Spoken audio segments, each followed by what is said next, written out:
எனக்கென்று துணை நிற்க யாருமே இல்லையப்பா.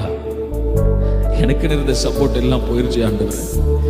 எனக்கு துணை நிற்க யாருமே இல்லை என்று ஒருவேளை புலம்பிக் கொண்டு தேவ சத்தத்தை கேட்டுக்கொண்டிருக்கிற அன்பு உள்ளமே,